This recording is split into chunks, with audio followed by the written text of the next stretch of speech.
നമ്മുടെ കേരളത്തിലെ മുഴുവൻ ആളുകളും വളരെ വിഷമത്തോടു കൂടിയാണ് കാണുന്നത്. ഒരു സംസ്ഥാനത്തെ ഗവൺമെന്റ് ആണ് എന്നുള്ളത് കൊണ്ട് ഗവൺമെന്റിന് എന്തു ചെയ്യാം എന്നൊരു തോന്നലാണ് ഇപ്പോൾ. പക്ഷെ അതിനെല്ലാം വിധേയരാകേണ്ടി വരുന്ന ജനങ്ങൾ അനുഭവിക്കുന്ന വിഷമത്തെക്കുറിച്ച് ഒരു നിമിഷമെങ്കിലും ഗവൺമെന്റ് ആലോചിക്കേണ്ടതല്ലേ? അപ്പോൾ നമുക്കെല്ലാവർക്കും അറിയാവുന്ന ഒരു ഭൂനികുതി, ഏത് സാധനത്തിനും വിലവർദ്ധനം ഉണ്ടായാൽ 5%, 10% ഒക്കെ നമുക്ക് മനസ്സിലാക്കാം. 50% ഭൂനികുതി വർദ്ധിപ്പിക്കുക എന്ന് പറഞ്ഞാൽ ഇത് ബാധിക്കാത്ത ആളുകൾ ആരെങ്കിലും ഉണ്ടോ? എല്ലാ ആളുകളും അതനുസരിച്ച് പണം അടയ്ക്കണ്ടേ? ഈ 50% ഭൂനികുതി ഇപ്പോൾ വർദ്ധിപ്പിച്ചു. പക്ഷെ കഴിഞ്ഞ വർഷം അതിനോടൊപ്പം തന്നെ വർദ്ധിപ്പിച്ചിട്ടുണ്ട്. തൊട്ടടുത്ത 3 വർഷങ്ങളായിട്ടുള്ള കണക്കെടുത്ത് നമ്മൾ പരിശോധിച്ചാൽ മതി. ആ 3 വർഷങ്ങളിലും ഈ ഭൂനികുതിക്കകത്ത് വർധനവുണ്ടായിട്ടുണ്ട്. ഈ അവസാനത്തെ 50% കൂടി വരുമ്പോൾ ഏറെക്കുറെ 75-80% വർധനമാണ് ജനങ്ങളിൽ ഉണ്ടാകുന്നത്. ഈ രൂപത്തിൽ നമ്മുടെ നാട്ടിലെ ജനങ്ങൾ അനുഭവിക്കേണ്ടി വരുന്ന വിഷമങ്ങൾ ചില്ലറയല്ല. ഇപ്പൊ വൈദ്യുതി ചാർജ് എല്ലാ 5 പ്രാവശ്യമായിട്ടാണ് ഈ ഗവൺമെന്റ് അധികാരത്തിൽ വന്നതിന് ശേഷം വൈദ്യുതി ചാർജ് കൂട്ടിയിട്ടുള്ളത്. 2019, 20, 21, 22, 24 അങ്ങനെ 5 പ്രാവശ്യമായിട്ട് ഈ ഗവൺമെന്റ് അധികാരത്തിൽ വന്നതിന് ശേഷം വൈദ്യുതി ചാർജ് വർദ്ധിപ്പിച്ചിട്ടുണ്ട്. അതോടൊപ്പം വെള്ളത്തിന്റെ കരം 3 പ്രാവശ്യമായിട്ട് കൂട്ടിയിട്ടുണ്ട്. ഇതിലൊരു താരതമ്യം ഞാൻ പറയാൻ ആഗ്രഹിക്കുന്നത്, ഐക്യജനാധിപത്യ മുന്നണി അധികാരത്തിലിരുന്നപ്പോൾ ഒരു നയാ പൈസ പോലും നമ്മൾ വെള്ളത്തിന്റെ കരം കൂട്ടിയിരുന്നതേയില്ല. കാരണം വെള്ളം സുലഭമാണ്, കേരളമാണ്, ജനങ്ങൾക്ക് ആവശ്യമായ രൂപത്തിലുള്ള കുടിജലം എന്നുള്ളത് അവരുടെ മൗലിക അവകാശമാണ്. അതിന് ചാർജ് കൂട്ടുന്നത് ശരിയല്ല എന്നുള്ളത് കൊണ്ട് നമ്മുടെ ഗവൺമെന്റ് അധികാരത്തിലിരിക്കുമ്പോൾ ഒരു നയാ പൈസ പോലും വെള്ളത്തിന് കരം കൂട്ടിയിട്ടില്ല. വൈദ്യുതിക്കും ശ്രീ ആര്യാട് മുഹമ്മദും ശ്രീ ഉമ്മൻചാണ്ടി മുഖ്യമന്ത്രി ആര്യാട് മുഹമ്മദ് വൈദ്യുതി വകുപ്പ് മന്ത്രി ഒരു ലോങ് ടൈം എഗ്രിമെന്റ് ഉണ്ട്. ആ എഗ്രിമെന്റിന്റെ അടിസ്ഥാനത്തിൽ നമുക്ക് വൈദ്യുതി മേടിക്കുന്നതിന് വേണ്ടി പീക്ക് അവർ പവർ പർച്ചേസിന് വേണ്ടി ഒരു എഗ്രിമെന്റ്, ആ എഗ്രിമെന്റ് അനുസരിച്ചായിരുന്നെങ്കിൽ ഇന്നുള്ളതിനേക്കാൾ ഏതാണ്ട് 60% ഇതിന്റെ ചാർജ് കുറയുമായിരുന്നു. ഇടതുപക്ഷ ജനാധിപത്യ മുന്നണി അധികാരത്തിൽ വന്ന് കഴിഞ്ഞപ്പോൾ ഉമ്മൻചാണ്ടി ഗവൺമെന്റിനുള്ള വാശി കൊണ്ട് ആ എഗ്രിമെന്റ് ആദ്യം അവരൊക്കെ ക്യാൻസൽ ചെയ്തു. എഗ്രിമെന്റ് ക്യാൻസൽ ചെയ്തപ്പോഴാണ് ഇട്ടടി കൊണ്ടതുപോലെയായത്. ചാർജ് കൂടുന്ന ഒരു നിലയിലേക്ക് വന്ന് പിടിച്ചാൽ നിൽക്കുകയെന്നുള്ള അവസ്ഥ ഉണ്ട്. അപ്പൊ അവർ പറഞ്ഞു എഗ്രിമെന്റ് ഞങ്ങൾ നടപ്പാക്കാൻ തയ്യാറാണ്. അപ്പോ മറുകക്ഷി എന്ന് പറഞ്ഞു, അവർ പറഞ്ഞു നിങ്ങൾ എഗ്രിമെന്റിൽ നിന്ന് ഗവൺമെന്റിന്റെ പിന്മാറി ഞങ്ങളും പിന്മാറി. അതോടുകൂടി എഗ്രിമെന്റ് ഇല്ലാത്ത കാലാവസ്ഥയാണ്. പീക്ക് അവർ പർച്ചേസിൽ മാർക്കറ്റിലുള്ള വിലയനുസരിച്ച് ഞങ്ങൾക്ക് പണം തരണം എന്ന് അവസാനം ഇവർക്ക് സമ്മതിപ്പിക്കുന്നു. അപ്പൊ നമ്മുടെ നാട്ടിൽ ജനങ്ങളെ ഇത് എങ്ങനെ ബാധിക്കുന്നു എന്നതിനെ കുറിച്ച് ഒരു നിമിഷം പോലും ഇവർ ആലോചിക്കുന്നതേ ഇല്ല. ബുദ്ധിയുള്ള ആരെങ്കിലും ആ എഗ്രിമെന്റ് അത് ക്യാൻസൽ ചെയ്യുമായിരുന്നു. ആ എഗ്രിമെന്റ് ക്യാൻസൽ ചെയ്തു. അതോടുകൂടി ഇന്നിപ്പോ നമ്മൾ 3000, 4000, 5000, 6000, 7000 ആയി നമ്മുടെ കയ്യിലേക്ക് വൈദ്യുതി ബില്ല് അതുകൊണ്ടേയിരിക്കുക. അപ്പൊ നമ്മുടെ നാട്ടിൽ ഇതുപോലുള്ള സംഭവങ്ങളാണ് നടന്നുകൊണ്ടിരിക്കുന്നത്. കെടുകാര്യസ്ഥത കൊണ്ട്, പിടിപ്പുകേട് കൊണ്ട് ആളുകളെ ഏറ്റവും കൂടുതൽ വിഷമിപ്പിച്ചുകൊണ്ടിരിക്കുകയാണ്. നിങ്ങൾക്ക് എല്ലാവർക്കും അറിയാം, പാവപ്പെട്ട ആശാ വർക്കേഴ്സ് എന്ന് പറയുന്ന അവർ ചെയ്യുന്ന ജോലി എന്താണ് എന്ന് ഞാൻ പറയേണ്ടതില്ലല്ലോ. ഹരിതകർമ്മ സേനയടക്കം നമ്മുടെ ഈ മുനിസിപ്പാലിറ്റിയിലെ ഈ പച്ച ഷർട്ടിട്ട് നിൽക്കുന്ന പാവങ്ങളൊക്കെ അതിന്റെ പരിധിയിൽ ബന്ധപ്പെടുന്ന ആളുകളാണ്. അവരെല്ലാം സമരത്തിലാണ്. അവർ തിരുവനന്തപുരം സെക്രട്ടേറിയറ്റിന്റെ വാതിക്കൽ നിന്ന് അവർ വിളിക്കാത്ത ഉച്ചത്തിലുള്ള മുദ്രാവാക്യമില്ല. അതെല്ലാം വിളിച്ച് അവരുടെ തൊണ്ട ഇടറുകയാണ്, അവരുടെ കണ്ണീർ വറ്റുകയാണ്. അവർക്ക് എന്താ വേണ്ടത്? തുച്ഛമായ ചില സൗജന്യങ്ങൾ, അവർക്ക് അവകാശങ്ങൾ അനുവദിച്ചു കിട്ടണം. അത് കൊടുക്കില്ല എന്ന് പറഞ്ഞു. ഒരു കാരണവശാലും അത് കൊടുക്കില്ല എന്ന് പറഞ്ഞു. ഈ ആശാ വർക്കേഴ്സ് എല്ലാവരും കൂടി ആ വകുപ്പ് മന്ത്രി റാണി അവിടെ നമ്മുടെ വീണ ജോർജിന്റെ ഭവനത്തിൽ പോയി പരാതി കൊടുക്കുന്നതിന് വേണ്ടി വിളിച്ചു. വീണ അടുക്കളയ്ക്ക് അകത്തോട്ട് കയറിയിരുന്നു. ഭർത്താവ് രംഗത്ത് വന്നു. എന്നിട്ട് പറഞ്ഞു, ഈ ഔദ്യോഗിക വസതിയിൽ ഒന്ന് ഇവരെ ഒന്ന് സ്വീകരിക്കും. പിന്നെ ഈ ഔദ്യോഗിക വസതി എന്തിനാ? ഔദ്യോഗിക മാളിനെ കെട്ടാനാ? അവിടെ ഇതൊന്നും അല്ലല്ലോ. അവിടെ ഔദ്യോഗിക വസതിക്ക് ഇത് സാധ്യമല്ല, അവിടെ മന്ത്രിയെ കാണാൻ പറ്റില്ല എന്ന് പറയുന്നവരാ ഭർത്താവ്. ഞാൻ ചോദിക്കാം, അങ്ങനെ പറയാം? അങ്ങനെ തോന്നിയാൽ പോലും അവർക്കത് പറയുന്നത് ശരിയാണോ? ആ വരുന്ന പാവപ്പെട്ട നമ്മളുടെ ഈ ആശാ വർക്കേഴ്സിനോട് ഒരു വർത്തമാനം പറഞ്ഞത് കൊണ്ട് എന്തെങ്കിലും പ്രശ്നമുണ്ടോ? അവരെ അവിടെ നിന്ന് ഇറക്കി വിട്ടു. നിഷ്കരണം ഇറക്കി വിട്ടവർ അവസാനം സെക്രട്ടേറിയറ്റിലെന്നാണെങ്കിൽ കഞ്ഞിവെപ്പും കുടിയുമായി അവിടെ തന്നെ അവർ നിൽക്കുകയാണ്. പോകാനിടമില്ല. അത് അങ്ങനെ നടക്കുകയാണ്.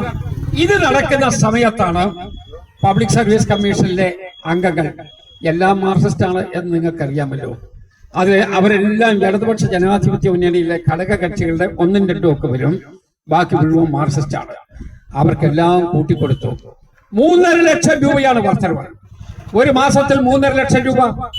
ആ 3.5 ലക്ഷം രൂപ വർധനവ് ഒരു മാസം മൊത്തം ചെലവ് എത്ര കോടി രൂപയെന്ന് നിങ്ങൾ ആലോചിച്ചാൽ മതി. അതിൽ ഇടതുപക്ഷ ജനാധിപത്യ മുന്നണിക്കകത്തെ ഘടകകക്ഷിയിലെ ചുരുക്ക ആളുകളും മഹാഭൂരിപക്ഷം വരുന്ന മാർക്സിസ്റ്റ് നേതാക്കന്മാർക്കും അവർക്കെല്ലാം കൂട്ടിക്കൊടുത്തു.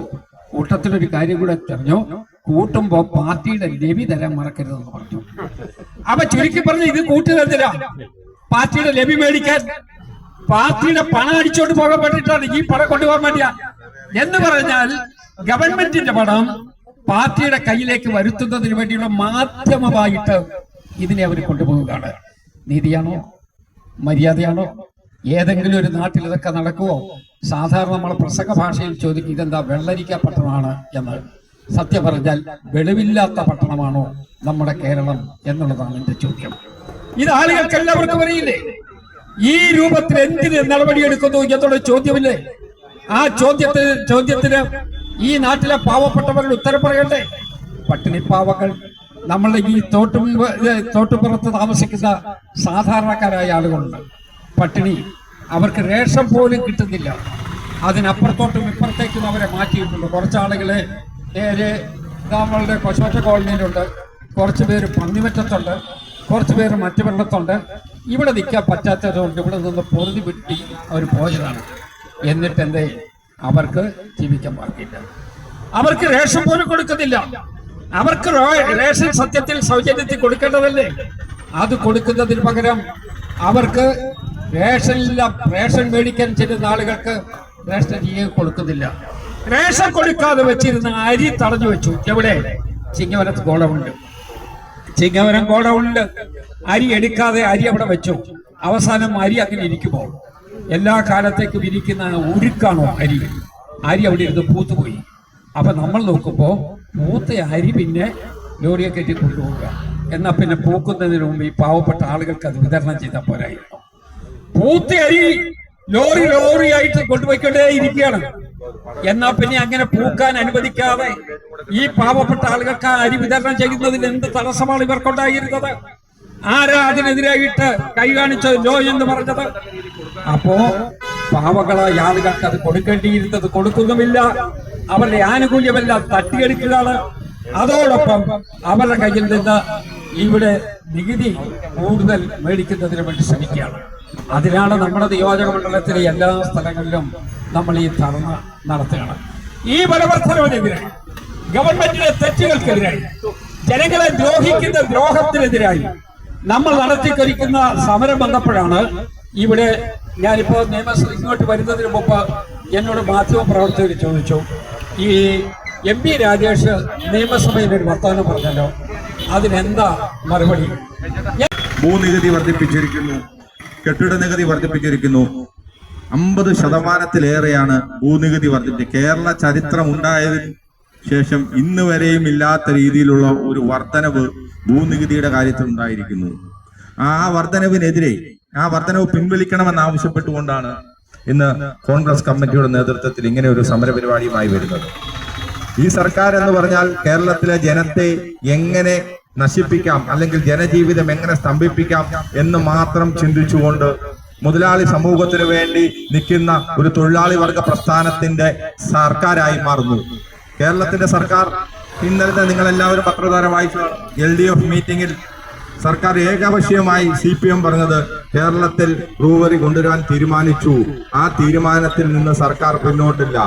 ഞങ്ങൾ ഇതെന്തെങ്കിലുമൊക്കെ ചെയ്യുമെന്നൊക്കെ പറഞ്ഞിരുന്ന CPIയും എല്ലാം NCPയും എല്ലാം മുട്ടുമടക്കി പോകുന്ന ഒരു കാഴ്ച നമ്മൾ കണ്ടു. ബംഗാളിലെ ഒരു ജില്ലാ സെക്രട്ടറി പാലക്കാട് വന്ന് കെട്ടിടം വാർത്തുന്ന പറഞ്ഞു ചെയ്യുന്നു. ഇങ്ങനെ എല്ലാ നമ്മുടെ രാജ്യം നശിച്ചു കഴിഞ്ഞാൽ നമ്മളെല്ലാവരും പോയി ഇതുപോലെ വാർക്കപ്പണിക്കോ റോഡ് പണിക്കോ പോകേണ്ട ഒരു ഗതികേടാണ് ഈ പിണറായി ഉണ്ടാക്കിക്കൊണ്ടിരിക്കുന്നത്. കഴിഞ്ഞ 9 വർഷക്കാലം ജനങ്ങളെ നശിപ്പിച്ചു നടക്കുന്ന ഈ അഴിമതിക്കും അക്രമത്തിനും എതിരായി നമ്മൾ ഒന്നായി പോരാടുന്ന ഒരു മന്ത്രിയെ കാണാൻ മന്ത്രിയുടെ ഓഫീസിൽ ചെന്നപ്പോൾ മന്ത്രിയുടെ ഭർത്താവ് പറഞ്ഞു ഇപ്പോൾ കാണാൻ പറ്റില്ല എന്ന്. അസംബ്ലി നടന്ന സമയത്ത് അസംബ്ലിയിൽ ചെന്നപ്പോഴും പറഞ്ഞു കാണാൻ പറ്റില്ലെന്ന്. ആ സഹോദരി ഇന്നലെ സെക്രട്ടേറിയറ്റ് പടിക്കൽ പ്രസംഗിക്കുന്നത് കേട്ടു. വെളുപ്പിനെ 4 മണിക്ക് കേരളത്തിന്റെ മുൻ മുഖ്യമന്ത്രി ശ്രീ ഉമ്മൻചാണ്ടിയുടെ വീട്ടിൽ ചെന്നപ്പോൾ ആ വെളുപ്പിനെ 4 മണിക്ക് അദ്ദേഹത്തിന് നിവേദനം നൽകി അദ്ദേഹത്തിനെ കണ്ട കാര്യം ഇന്ന് ലോകം മുഴുവൻ ഇന്ന് അവര് സോഷ്യൽ മീഡിയയിലും ചാനലുകൾക്ക് ഇന്ന് രാവിലെ അത് കാണിക്കുകയാണ്. അതാണ് UDF-ഉം LDF-ഉം തമ്മിലുള്ള ഒരു വ്യത്യാസം. അതുകൊണ്ട് ആ 7000 രൂപ പോലും കിട്ടാഞ്ഞിട്ട് ഏതാണ്ട് 4 മാസക്കാലം പിന്നിട്ടപ്പോൾ അവരുടെ ഓണറിയെ വർദ്ധിപ്പിക്കണമെന്നും ശമ്പളം കൃത്യമായി നൽകണമെന്നും അവർ പിരിഞ്ഞു പോകുമ്പോൾ അവർക്ക് ആവശ്യമായ സേവനങ്ങൾ നൽകണമെന്ന് ആവശ്യപ്പെട്ടുകൊണ്ടാണ് ആ സമരം. പക്ഷേ നമ്മുടെ ബാലഗോപാലന് ആ സമരം ഇഷ്ടപ്പെട്ടില്ല. അതുകൊണ്ട് ബാലഗോപാലൻ പറഞ്ഞിരിക്കുന്ന ആ സമരത്തെ തള്ളിപ്പറഞ്ഞിരിക്കുക.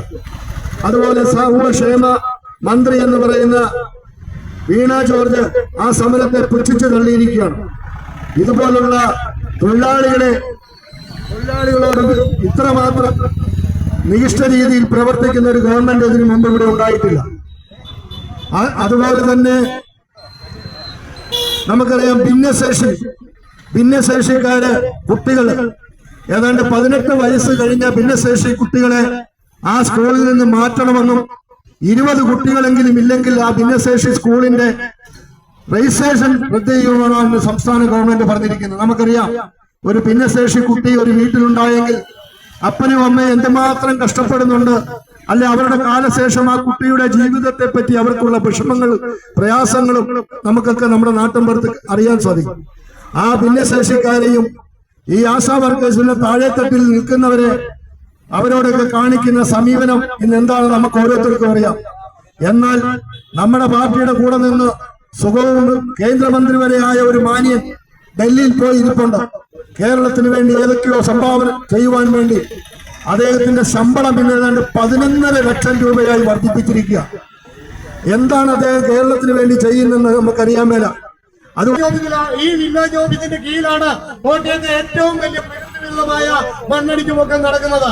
അത് ആരുടെയെങ്കിലും ശല്യത്തിൽ നിന്ന് ശല്യം ഉണ്ടാകാതിരിക്കാൻ മേടിച്ച പോലീസ് പ്രൊട്ടക്ഷന്റെ പേരിലാണ് നിങ്ങൾ ചെയ്തു കൊടുക്കുന്നതെങ്കിൽ ശല്യം ഉണ്ടാക്കാതിരിക്കാൻ മാത്രമേ ഹൈക്കോടതി ഓർഡർ കൊടുത്തിട്ടുള്ളൂ.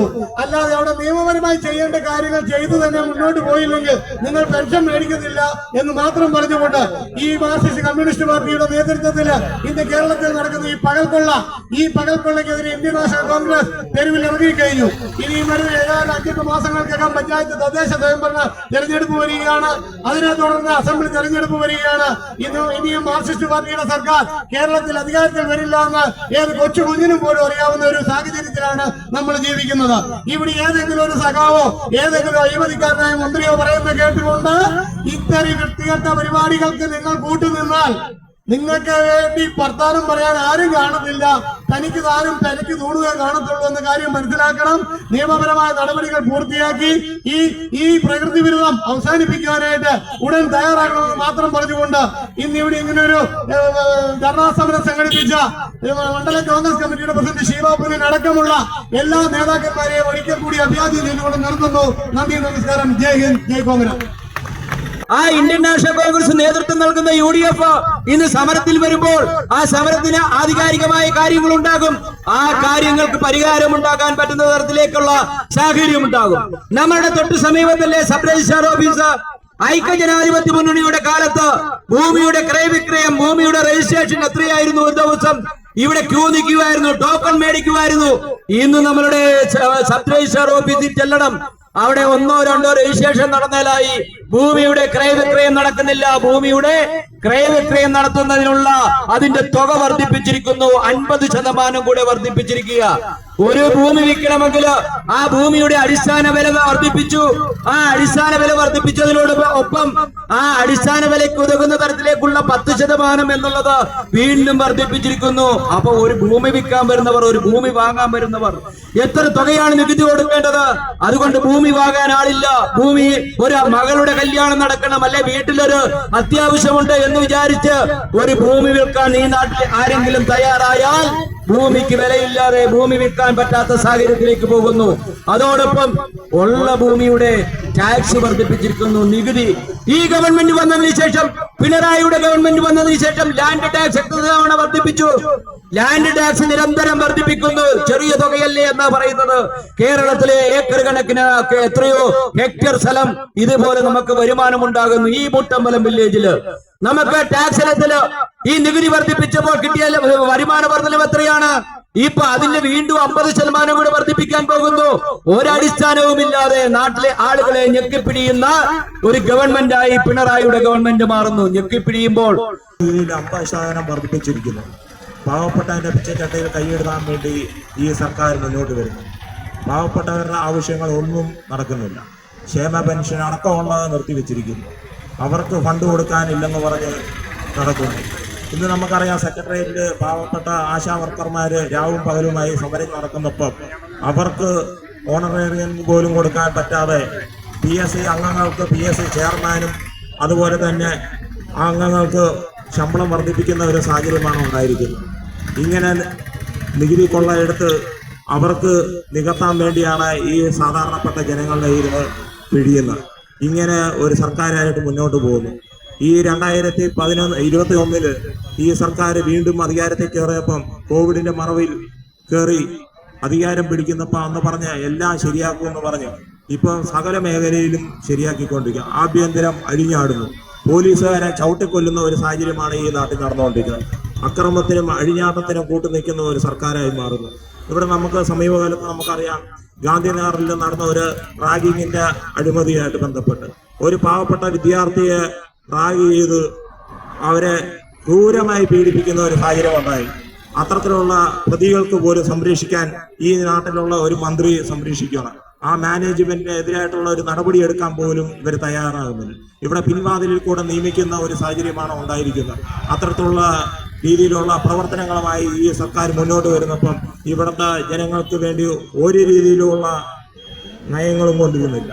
ഇവിടെ നമുക്കറിയാം, കേരള വാട്ടർ അതോറിറ്റിയിൽ നടന്ന ഒരു അഴിമതി ഈ 2 ആഴ്ചയ്ക്ക് മുമ്പ് വാട്ടർ അതോറിറ്റിയിലായിട്ട് നടന്ന ഒരു അഴിമതിയായിട്ട് ബന്ധപ്പെട്ട് ഒരു രീതിയിലുള്ള ഒരു അന്വേഷണം ഈ സർക്കാർ പ്രഖ്യാപിക്കുന്നില്ല. അങ്ങനെ നികുതി കൊള്ളയും ഭൂനികുതിയും അതുപോലെ ലഹരി മാഫിയകൾക്കും വേണ്ടി സംരക്ഷിക്കുന്ന ഒരു സർക്കാരായി മാറിയിരിക്കുന്നു. ഇപ്പോഴുള്ള നാണം കെട്ടിയൊരു മുഖ്യമന്ത്രി കേരള സംസ്ഥാനത്ത് ജനങ്ങൾക്ക് നാണക്കേടാ ഭരിക്കുന്നത്.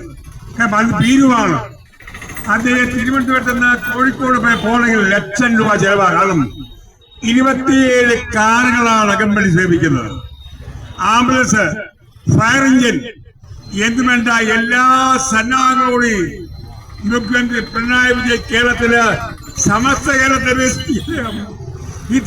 നാണം കെട്ട് ഒരു മുഖ്യമന്ത്രി ചരിത്രം കണ്ടിട്ടില്ല.